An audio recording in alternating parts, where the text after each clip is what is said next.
क्या आपने कभी अनुभव किया है कि किसी महान लक्ष्य को प्राप्त करने के लिए केवल एक व्यक्ति का प्रयास पर्याप्त नहीं होता? जब अनेक लोग एक ही उद्देश्य के लिए समर्पित हो जाते हैं, तब उनकी सामूहिक शक्ति असंभव को भी संभव बना देती है। श्रीमद् भगवद गीता का 9वां श्लोक हमें इसी एकता और समर्पण का संदेश देता है।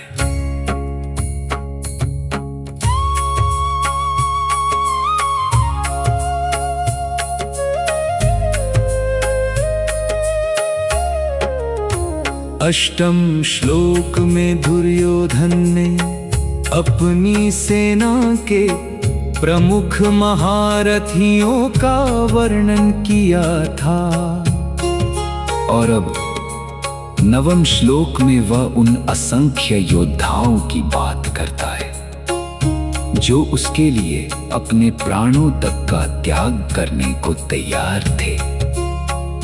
ये केवल सेना की संख्या का वर्णन नहीं है, यह निष्ठा, समर्पण और उद्देश्य की शक्ति का चित्रण है।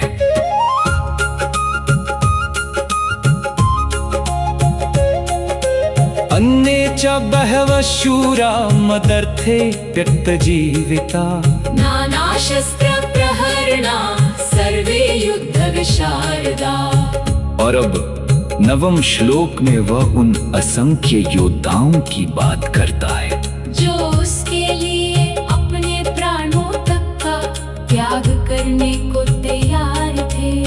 ये केवल सेना की संख्या का वर्णन नहीं है, ये निष्ठा, समर्पण और उद्देश्य की शक्ति का चित्रण है। अन्ये च बहवः शूरा मदर्थे त्यक्त जीविता नाना शस्त्र प्रहरणा सर्वे युद्ध विशारदा।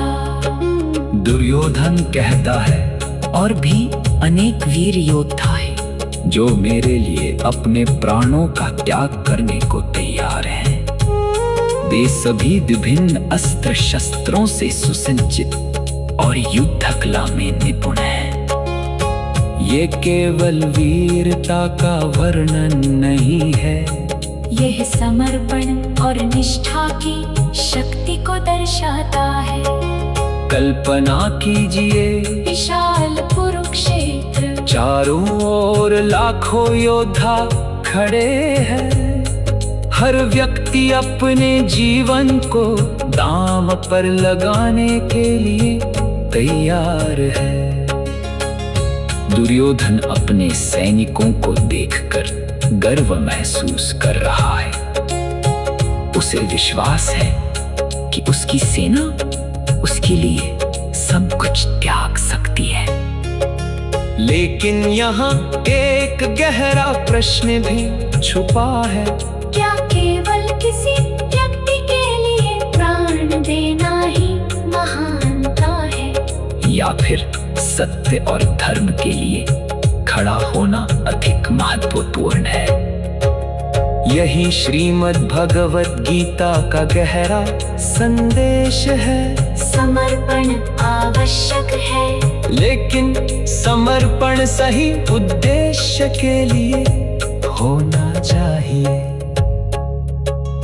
आधुनिक जीवन से संबंध। आज भी जीवन में हम अनेक लोगों को किसी लक्ष्य के लिए संघर्ष करते हुए